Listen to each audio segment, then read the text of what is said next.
Assalamualaikum warahmatullahi wabarakatuh. Di sini saya akan menjelaskan hasil dari analisa asam lemak bebas. Tujuan dari analisa asam lemak bebas yaitu untuk mengetahui kadar asam lemak bebas free fatty acid pada minyak CPO. Selanjutnya, alat dan bahan. Yang pertama, Erlenmeyer, timbangan analitik, pipette test, hot plate, biuret, dan bahannya yang pertama CPO, alkohol, indikator PP, NaOH 0,1, dan selanjutnya yaitu prosedur kerja. Yang pertama, timbang sampel 2,5 gram. Selanjutnya ditambahkan alkohol 50 ml, kemudian dipanaskan sampai minyak larut. Kemudian tambahkan indikator PP 2-3 tetes. Dan yang terakhir, titrasi dengan NaOH 0,1 N hingga berwarna merah muda yang stabil.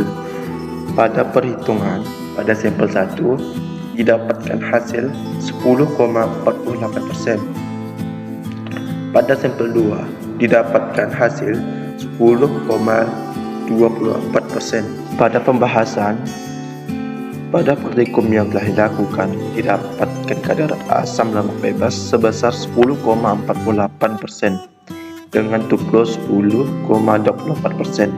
Sedangkan menurut SNI 012901/2006 maksimal 0,5%. Berikut faktor-faktor yang menyebabkan naiknya ALB. Yang pertama, buah lewat matang. Kedua, buah rusak atau buah luka. Ketiga, buah restan. Keempat, lori station sterilizer. 5. Lama penyimpanan pada tangki timbun. Pada buah lewat matang, jika TPS yang dipanen telah lewat matang yang ditandai dengan banyaknya buah yang jatuh ke tanah membrondol, maka minyak yang dihasilkan sedikit dan jumlah asam lemak bebasnya ALB lebih dari 5%. Peningkatan ALB ini disebabkan oleh aktivitas dari enzim lipase yang terdapat dalam mesokrap buah sawit. Enzim lipase memecah minyak dalam buah menjadi asam lemak bebas dan gliserol. Selanjutnya, pada buah rusak atau buah luka. Luka buah dapat timbul karena penanganan buah, panen dan pasca panen yang kasar, kontaminasi patogen, buah sakit, dan kerusakan struktur buah karena hama tikus. Semakin tinggi tingkat kerusakan yang dialami oleh buah, maka aktivitas lipase juga semakin tinggi dan ALB yang diproduksi menjadi tinggi pula. Enzim lipase yang terdapat dalam buah sawit meningkatkan jumlah asam lemak bebas dengan mengkatalis proses hidrolisis yang terjadi dalam buah sawit. Proses hidrolisis pada buah sawit mengubah triasil gliserol yang terdapat pada minyak sawit menjadi asam lemak dengan bantuan dari enzim lipase. Dan pada buah restan, restan adalah buah kelapa sawit yang sudah dipanen namun tidak terangkut ke pabrik. Restan yang disebabkan oleh pengangkutan buah yang terlambat. Keterlambatan tersebut terjadi karena jalan atau jembatan tidak dapat dilalui oleh truk buah, serta pengangkutan buah yang kurang efektif. Besarnya pengaruh restan bervariasi bergantung dari buah umur restan.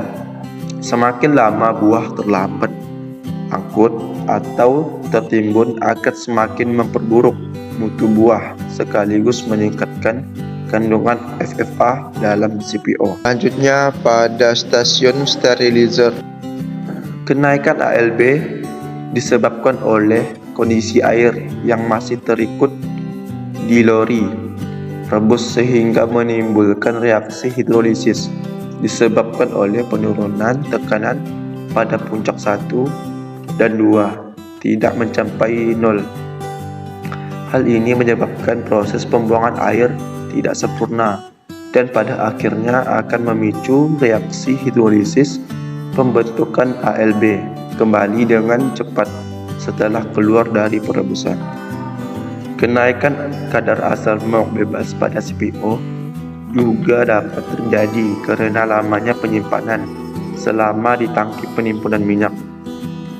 Hal ini dapat terjadi karena selama penyimpanan proses hidrolisis dan oksidasi masih berlangsung, sehingga semakin lama penyimpanan CPO pada tangki penimbunan, maka kadar asam lemak bebas akan semakin meningkat.